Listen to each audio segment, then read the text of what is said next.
우리가 신앙생활하면서 가장 이해가 되지 않는 것은 하나님이 나를 사랑하시고 또 내가 하나님을 사랑하는데 도무지 이해할 수 없는 일이 나에게 그리고 우리 가족에게 벌어질 때입니다. 내 사랑하는 자녀가 원인을 알 수 없는 병을 앓게 되고 내 친형제 자매가 갑작스러운 사고로 죽음을 당하게 됩니다. 또한 내 부모님이 운영하시는 그 사업체가 망하여서 졸지에 기꺼이 나서게 되는 그런 일들을 겪을 때가 있습니다. 분명히 주님께서 인생의 정답이시고 그 정답을 붙잡고 하루하루 살아가고 있는데 갑작스러운 현실의 거대한 장벽을 만나게 되면 우리의 그 믿음은 송두리째 무너지는 모습을 우리가 보게 된다는 것입니다. 그래서 왜 하나님을 믿는 우리들에게 그러한 고난과 그 고통이 따라오는 것일까? 하나님을 믿는데 하나님을 내가 경외하는데 왜 그 사람에게 아픔과 고통이 찾아오는 것인가? 2007년에 만들어진 미량이란 영화가 있습니다. 영어 제목은 시크릿 선샤인입니다. 신의 의식. 그러니까 전능하신 신이 만든 이 세상에 악은 존재하며 그 악으로부터 고통받는 그 이유를 신에게 물어봤더니 그 신은 종족을 감추었다는 뜻입니다. 실제로 우리가 살아가는 이 세상을 보게 되면 설명되지 않는 부분들이 참 많이 있습니다. 노력하지 않아도 부와 명예와 행복을 누리는 사람이 있는가 하면 그럼에도 온전히 하나님 바라보고 믿으며 기도하며 예배하고 있는데 그 사람이 오히려 비참한 종말을 겪게 되는 경우를 우리는 허다하게 목격하고 있습니다. 2달 전 하나님을 믿는다라고 하는 그 부모님 밑에 16개월 된 정인이가 비참한 죽음을 맞이합니다. 왜 하나님은 그 아이를 지켜내지 않았을까? 2014년 4월 16일 세월호 참사로 404명의 학생들이 죽음을 맞이합니다. 그럼에도 왜 하나님은 지금까지 침묵하시는 것일까? 아시아 사람이란 이유로 미국 애틀랜타에서 한인 여성 4명을 포함하여 8명의 사망이 벌어졌습니다. 과연 하나님은 공의와 정의를 말할 수 있는 것일까? 여러분, 작년 한 해에 대한민국에서만 교통사고로 죽은 사람이 3,781명입니다. 추운 겨울 한파로 죽은 사람이 28,471명, 지금까지 코로나 바이러스로 죽은 사람은 11,693명이라고 기록하고 있습니다. 이 외에도 수많은 사람들이 이유를 알 수 없는 그 죽음을 맞이하게 됩니다. 여러분, 이 죽음 앞에, 그 사망자들 앞에 예수 믿는 사람은 몇이나 될까요? 말 그대로 신의 일식입니다. 무엇 때문에 내가, 내 가족이 이해할 수 없는 일을 겪게 되는 것일까? 그래서 우리가 믿는 그 하나님에게 물어봐야 되는 거 아니겠습니까? 우리가 매주마다 예배 드리고 있는 그 주님 앞에 왜 믿는 사람은 이런 고통을 겪어야만 하는 것인가? 그렇게 질문해 볼 수 있는 거 아니겠습니까? 그것을 대변해 주는 책이 바로 욥기입니다. 인생을 살아가면서 이러한 아픔을 겪은 분이 있다라면, 앞으로 그러한 아픔을 겪게 된다라면 오늘 이 말씀이 여러분들에게 큰 울림이 되어졌으면 합니다. 제가 대학을 졸업할 때 졸업 논문을 썼습니다. 그 주제가 셰익스피어의 4대 비극이죠. 리어 왕, 그리고 오늘 우리가 읽었던 성경의 욥기와 비교했던 논문입니다. 사실 내용도 비슷한데 이 욥기란 책은 한 드라마의 형식을 가지고 있습니다. 그 욥기의 주제도 그 이름에서 알 수 있습니다. 욥기의 그 이름의 뜻은 2가지입니다. 아버지는 어디에 계시는가? 또 하나는 핍박받는 자. 그래서 하나님, 내가 핍박을 받고 있는데 도대체 하나님은 어디에 계셨습니까? 이것이 욥기의 주제입니다. 흥미진진하죠. 서막은 욥이 어떻게 고난을 받고 있는가 그 배경이 설명되어져 있습니다. 그러면서 1막, 2막, 3막 계속해서 욥과 욥의 친구들이 이게 끝이 나지 않는 그런 토론을 계속 벌이고 있습니다. 그리고 마지막 최종적으로 하나님이 등장하셔서 나름의 해피엔딩으로 이 책은 끝을 맺습니다. 그 시작은 이렇습니다. 1장 1절입니다.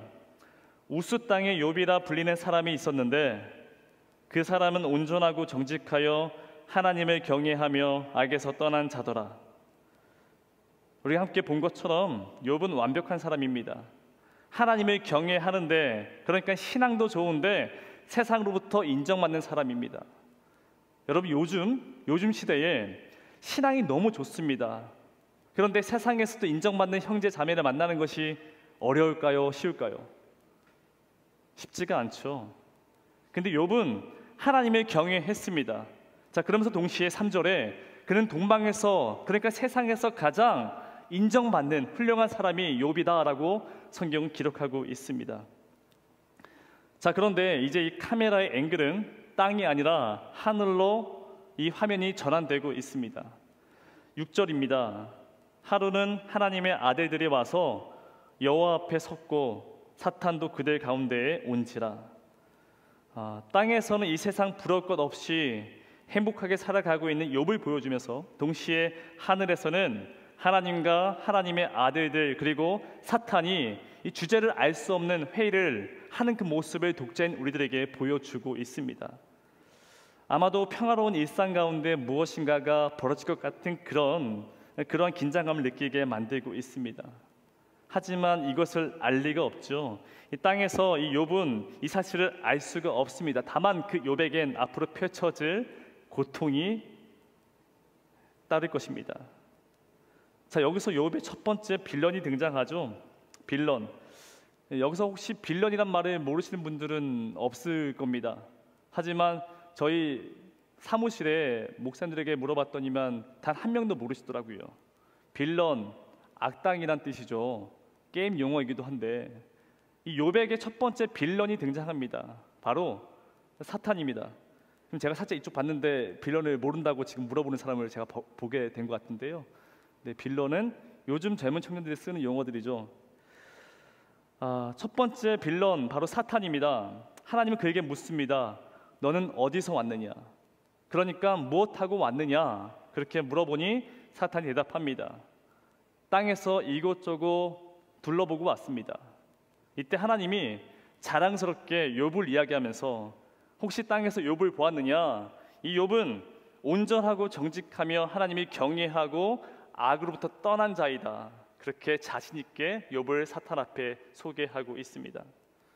하지만 1장 9절에 사탄은 이렇게 이야기합니다. 우리 시간 다 같이 화면 보면서 읽어보도록 하겠습니다. 사탄이 여호와께 대답하여 이르되 욥이 어찌 까닭 없이 하나님을 경외하리이까? 하나님, 욥이 아무런 이유 없이 아무런 까닭 없이 하나님을 경외하겠습니까? 어떤 보상도 없고 온전하게 정직한 삶을 살아간다고 믿으십니까? 아니요. 까닭 없이 하나님을 경외할 이유가 없습니다. 만약에 욥의 그 모든 것을 다 가져가게 되면 그때 욥은 하나님을 욕하고 돌아설 것입니다. 그렇게 사탄이 이야기합니다. 근데 여러분, 이 사탄이 고발하는 이 내용을 보면 우리는 어떻습니까? 우리 스스로에게 이 질문을 대입해 보셨으면 합니다. 아무런 까닭 없이 여러분 하나님을 예배할 수 있겠습니까? 나에게 아무것도 주어지지 않는다 해도 하나님 사랑할 수 있겠습니까? 지금 내 삶의 모든 것을 다 빼앗아 간다 할지라도 끝까지 하나님 믿으며 따라 나서겠습니까? 이 질문 앞에 여러분들은 어떻게 대답하시겠습니까? 지금 이 질문을 마음 한켠에 담아 놓으시고, 자, 그렇다면 욥은 어떠했을까? 여러분, 욥에게 하루 만에 2번의 테러와 2번의 자연재해를 그는 겪어야만 했습니다. 이게 납득이 될 수가 없는 겁니다. 하루 만에 2번의 테러와 2번의 자연재해를 맞으면서 그는 내가 가지고 있던 모든 재산과 눈에 넣어도 아프지 않을 10명의 자녀를 다 잃어버립니다. 얼마나 마음이 아프겠습니까? 자, 그러면서 정말 마음이 아픈 것은 욥기 1장에 보게 되면 연거푸 계속 나오는 4번이나 나오는 그 문장이 있습니다.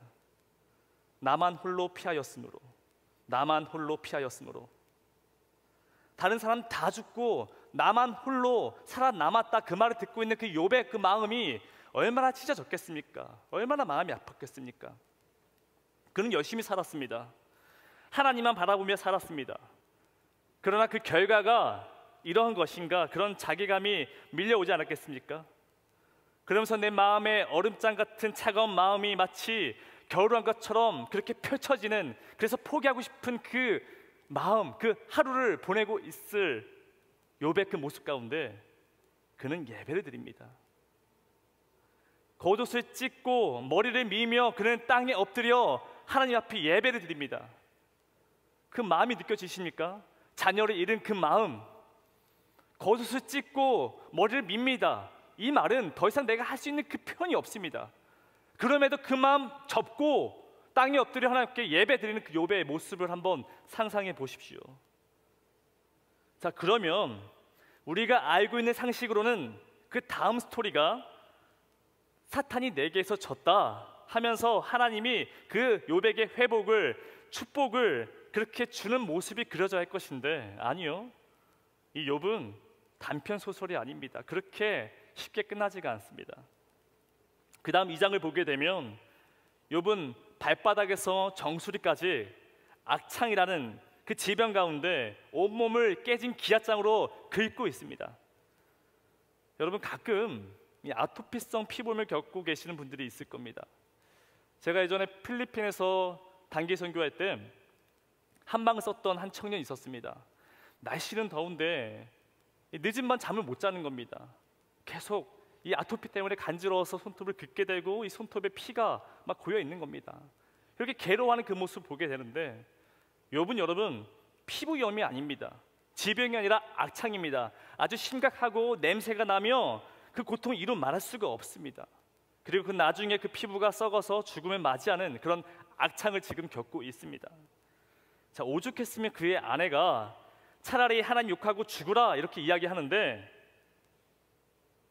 아시겠지만 욥은 그럼에도 온전히 하나님을 향한 그 믿음을 보여준다는 것입니다.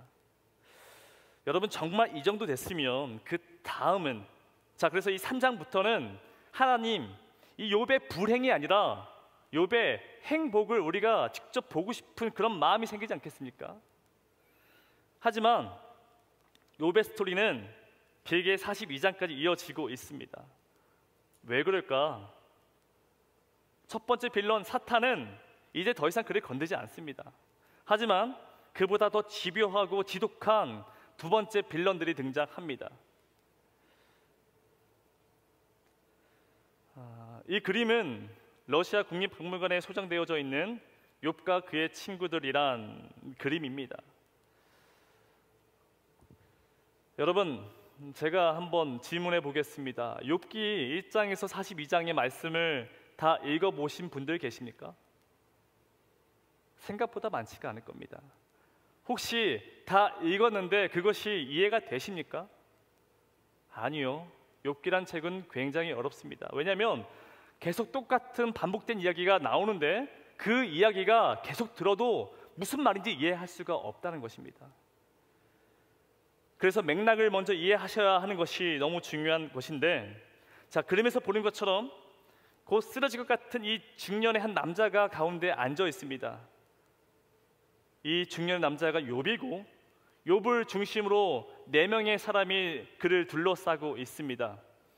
욥의 친구들 엘리바스, 빌닷, 소발, 그리고 친구는 아닌데 젊은 한 사람 엘리후, 이렇게 4명이 욥을 지금 둘러싸고 있습니다. 여러분, 입에 탁 달라붙지가 않죠? 엘리바스, 빌닷, 소발, 엘리후, 이게 잘 외워지지가 않죠? 제가 용기 내볼 테니까 한번 따라해 보시겠습니까? 한번 저를 도와주시겠습니까? 한번 따라해 보시는 거예요. 엘리바스 빌어라. 크게 한번 따라해 보십시오. 엘리바스 빌어라. 안 그러면 쏜다. 후. 저도 힘듭니다. 여러분, 엘리바스 빌닷, 소발, 엘리후. 엘리바스 빌어라. 안 그러면 쏜다. 후. 이 나중에 제 설교 내용 기억 안 나고 이것만 기억나실 수가 있습니다. 자, 어찌되었든 욥은 이제 이 4명과 함께 1, 2, 3라운드 논쟁을 시작합니다. 무려 4장에서 38장까지 아주 지루하게 서로 헐뜯고 지적하는 내용이 반복되고 있습니다. 자, 그러니 이것을 읽는 우리도 불편할 수밖에 없습니다. 그 첫 번째 시작은 바로 엘리바스입니다. 이 엘리바스는 이 중에서 가장 나이가 많고 연륜이 풍부한 사람입니다. 그래서 이 엘리바스가 욥을 설득하는데 4장 7절입니다. 생각하여 보라, 죄 없이 망한 자가 누구인가? 정직한 자의 끊어짐이 어디 있는가? 이게 무슨 말이겠습니까? 엘리바스가 주장하는 이 말은 결과가 있으면 반드시 원인이 있다, 그것을 말하고 있습니다. 콩을 심으면 콩이 나고 이 팥을 심으면 팥이 난다라는 그 인과응보의 원리를 지금 엘리바스는 말하고 있습니다. 그래서 너가 지금 엄청난 고난을 겪고 있는데 미안하지만 그것은 반드시 너가 죄를 지었기 때문에 이러한 일을 겪고 있다라고 말하고 있는 것입니다. 그러니 회개하고 돌이키라. 여러분, 욥의 입장에서 얼마나 억울하고 얼마나 화가 나겠습니까? 사실 근데 우리도 이 엘리바스처럼 말할 때가 굉장히 많이 있습니다. 어려움을 겪고 있는 사람을 보면서 직접 말을 하지 않지만 마음속으로 그런 말 하겠지, 혼날 이유가 있겠지, 망하는 이유가 있을 거야, 그렇게 내 생각으로 그 사람을 판단할 때가 종종 있습니다. 네, 그럴 수 있습니다. 반드시 원인이 있으면 결과가 따르는 것이 우리가 살아가는 세상의 이치입니다. 하지만 적용이 잘못됐습니다. 적용이 잘못됐습니다. 적용. 제가 처음에 말씀드렸죠. 정인이 이 16개월밖에 되지 않은 이 어린아이가 죽음을 맞이했습니다. 자, 그러면 여러분, 이 어린아이가 죄를 지어서 그런 비참한 죽음을 겪게 된 것입니까? 여러분, 우리는 세월호 사건을 우리가 경험했습니다. 겪어내야만 했습니다. 자, 그러면 그 학생들이 죄를 지어서 그렇게 억울한 죽음을 맞이한 것이겠습니까? 지금 욥은 사랑하는 자녀와 모든 재산을 다 잃었고 지금도 악창 때문에 기아장으로 몸을 긁고 있습니다. 근데 그 가까이 있는 그 친구들이 하는 말을 보십시오. 어찌 보면 여러분, 욥을 무너뜨리고 더 깊은 고통으로 밀어넣는 것은 사탄이 아니라 오히려 주변의 사람들입니다. 1차 가해자가 아니라 오히려 2차 가해자가 그 사람을 더 깊은 수렁으로 집어넣는 경우, 이것이 바로 욥, 우리가 살아가는 세상의 모습이라는 것입니다. 자, 그러면 이 정도에서 끝났으면 좋겠다는 것이 저와 여러분의 마음일 것입니다. 하지만 기다렸던 듯이 두 번째 빌닷이 한마디를 거둡니다. 우리가 참 좋아하는 말씀 구절이죠. 내 시작은 미약하였으나 내 나중은 심히 창대하리라. 웬만한 기업하시는 그 사무실에 가게 되면 이 말씀의 구절에 액자가 다 놓여져 있습니다. 하지만 여러분, 이 말씀 구절은 하나님이 하신 말씀도 아니고 욥이 한 고백도 아닙니다. 바로 욥을 괴롭혔던 그 빌닷이 했던 이야기입니다. 우리가 내용이 좋다고 해서 액자에 그냥 걸어놓는 것이 아니라 그 의미가 무엇인지를 우리가 알아야 하는 거 아니겠습니까? 그 맥락을 우리가 이해해야 할 것인데 8장 4절입니다. 내 자녀들이 주께 죄를 지었으므로 주께서 그들을 그 죄에 버려두셨으니 내가 만일 하나님을 찾으면, 다시 한번 읽겠습니다. 내 자녀들이 주께 죄를 지었으므로 주께서 그들을 그 죄에 버려두셨나니 내가 만일 하나님을 찾으면. 그러면서 7절, 내 시작은 미약하였으나 내 심히 나중은 창대하리라. 여러분, 이게 무슨 말이겠습니까? 욥에게 엄청난 그 고난이 찾아온 것은 욥과 그 자녀가 죄를 지었기 때문입니다. 하지만 회개하면, 마음을 돌이키면 하나님이 나중에 심히 창대하게 하리라. 어떻게 보면 욥에게 있어서 엘리바스보다 이 빌닷이 더 나쁜 사람이라 생각이 듭니다. 여러분, 이 엘리바스가 했던 말과 이 빌닷이 했던 말이 굉장히 비슷하죠. 하지만 다른 것이 하나 있습니다. 엘리바스는 인과응보를 말하고 있습니다. 심은 대로 거둔다는 것입니다. 그런데 그 심은 사람은 사람입니다. 그 사람 때문에 그 고난이 그 사람에게 찾아왔다는 것입니다. 하지만 빌닷이 하는 말은 주께서 그들을 그 죄에 버려두셨나니, 그러니까 욥과 그 자녀들이 당한 그 고난은, 그 모든 것은 다 하나님의 뜻이라는 것입니다. 그래서 그 죄를 네가 알고 곧장 회개하면 하나님이 그 뜻을 돌이킬 것이다, 그렇게 말하고 있습니다. 여러분, 이 말을 듣고 있는 욥의 마음이 얼마나 무너지겠습니까? 그럼에도 예배하고 그럼에도 하나님 경외하며 따랐는데 그 하나님으로부터 버림받았다는 그 말 아니겠습니까? 하지만 여러분, 우리나라에서도 가끔씩 과격한 신학을 가진 분들이 이런 말을 할 때가 많이 있습니다. 일본의 쓰나미가 하나님이 보내주신 것이다. 또한 최근에 우리 교단의 가장은 아니죠, 매우 큰 교회 목사님이 하셨던 말씀입니다.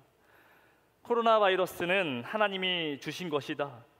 세상이 교회를 탄압하고 선교를 막았더니 하나님이 괘씸하여 우리에게 코로나 바이러스를 주신 것이다. 그렇게 주일 설교 때 말씀을 전하시더라고요. 여러분, 우리가 하나님이 아닌데 어떻게 하나님의 그 뜻을 알겠습니까? 그럴 수도 있는데 아닐 수도 있다는 것입니다. 자, 그러면서 빌닷이 지금 욥에게 네 시작은 미약하나 나중은 힘이 창대하리라, 그렇게 가죽을 입고 하루하루 기앗장으로 몸을 긁고 있는 그 사람에게 이 말로 위로한다는 것입니다. 위로가 되겠습니까? 이 말이 그 사람에게 진심으로 도움이 되었겠습니까? 자, 그래서 욥은 너무 억울해서, 정말 너무 억울해서 끝까지 나는 죄를 지은 적이 없다라고 친구들에게 항변을 합니다. 자, 그러니 마지막 그의 친구 소발이 나서서 반격을 합니다. 11장 6절입니다. 지혜의 오묘함으로 내게 보이시기를 원하노니 이는 그의 지식의 광대하심이라. 하나님께서 너로 하여금 너의 죄를 잊게 하여 주셨음을 알라.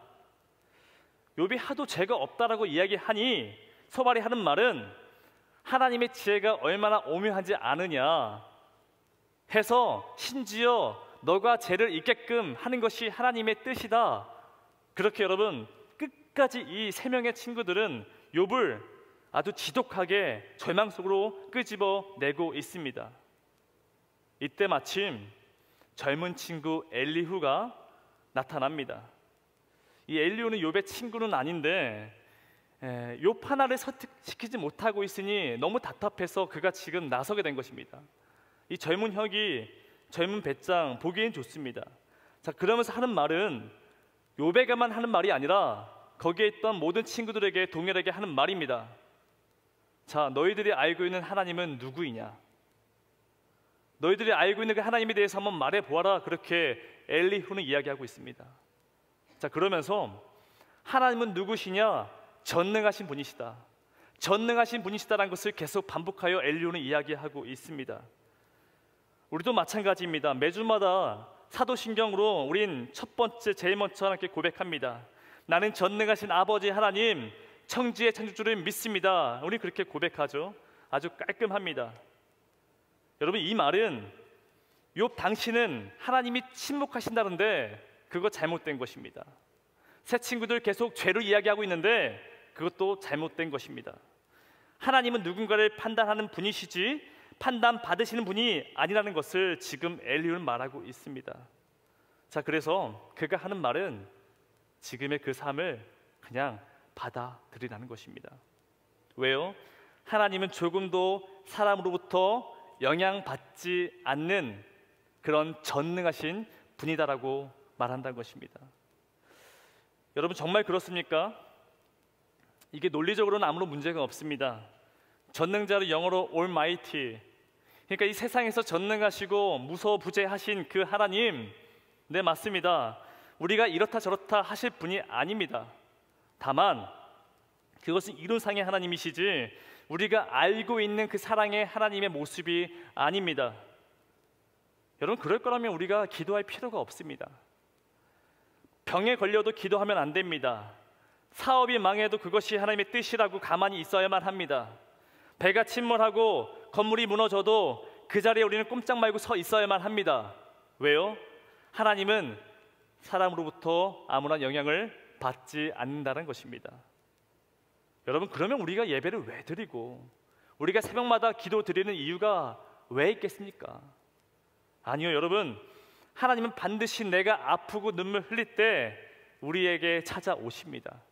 눈물 흘리고 아파하고 있는 우리의 삶 가운데 찾아오시고 세상에 정의와 공의가 사라지고 무너져도 우리를 절대로 외면하지 않으십니다. 그 이유는 하나님 우리를 사랑하셔서 그의 아들 예수를 이 땅 가운데 보내주셨습니다. 욥에게도 마찬가지입니다. 자, 드디어 38장에서 하나님이 나타나십니다. 자, 그런데 하나님의 이름이 아니라 여호와의 이름으로 그에게 찾아오십니다. 38장 1절인데요. 그때 여호와께서 폭풍우 가운데에서 욥에게 말씀하여 이르시되, 하나님은 지금 엘로힘이 아니라 야훼의 이름을 가지고 지금 우리에게 찾아오십니다. 하늘에게만 계시는 창조주, 그렇게 엘로힘의 하나님이 아니라 우리 안에 내주하시는 나의 하나님 여호와 야훼의 하나님으로 지금 욥에게 찾아오셨다는 것입니다. 자, 그래서 그 사랑의 하나님을 보고 욥이 마지막 고백했던 것이 오늘 우리가 읽었던 본문의 말씀입니다. 주여 내게 알게 하옵소서. 내가 주께 대하여 귀로 듣기만 하였사오나 이제는 눈으로 주를 배움나이다. 이것이 마지막 하나님이 향한 욥의 고백이라는 것입니다. 사실 이번 주 한 주 동안 욥기의 말씀을 읽고 묵상하고 관련된 책을 읽으면서 제 개인적인 욕심이 있었습니다. 왜 믿는 사람은 고난과 고통을 당하는 것일까? 그 질문에 대한 시원한 대답을 듣고 싶었습니다. 근데 여러분도 마찬가지인 거 아니겠습니까? 지금 제 설교를 들으면서 왜 믿는 사람은 고통과 고난을 겪어야만 하는 것인가? 그 질문에 답을 듣고 싶은 거 아니겠습니까? 하지만 그 고통의 이유가 없다라는 것입니다. 하나님이 38장에서 41장까지 계속해서 욥에게 이런저런 말씀을 하십니다. 하지만 정작 욥이 듣고 싶은 그 이유에 대해서는 듣질 못합니다. 내가 왜 지금 몸이 가려워서 피가 나도록 긁어야 하는 그 이유를, 자녀가 한순간에 다 잃어야 하고 그래서 보고 싶은데 볼 수 없는 그 이유, 모든 재산을 다 빼앗기고 친구들로부터 세상으로부터 버림받아야 하는 그 이유, 아내로부터 버림받아서 혼자 스스로 있어야 하는 그 이유에 대해서 하나님에게 그 정답을, 그 대답을 듣지 못하는 그 욥의 모습을 우린 마지막 본문에서 보게 된다는 것입니다. 자, 그러면서 그가 고백하는 것은 3절, 나는 도무지 모르겠습니다. 알면 알수록 모르는 것이 인생인 것 같습니다라고 그는 고백합니다. 그리고 5절이죠. 내가 주께 대하여 귀로 듣기만 하였사오나 이제는 눈으로 주를 배움나이다. 오늘 설교 제목이기도 합니다. 미술관의 그림을 보는 사람들이 주로 하는 말이 있습니다. 눈으로 듣고 귀로 말한다. 여러분, 우리가 그림을 보게 되면 그 그림이 말을 한다라고 합니다. 그 그림의 이야기가 들린다라고 합니다. 그림을 계속 보고 있으면 어느 순간 보는 것과 듣는 것이 같은 선상에서 교차한다라는 것을 말하고 있습니다. 여러분, 욥은 그 마지막에 선택을 해야만 했습니다. 어떤 선택이냐? 내가 분명히 왜 이렇게 힘든 고난과 고통을 겪어야만 하는가, 그 이유에 대한 답변을 듣지 못했습니다. 자, 그러면서 내 고통에 대한 그 아픔 때문에 하나님을 향한 신앙을 버릴 것인지, 아니면 그럼에도 고통의 신비를 붙잡고 다시금 하나님 앞에 나아갈 것인지, 그렇게 선택을 해야만 한다는 것입니다.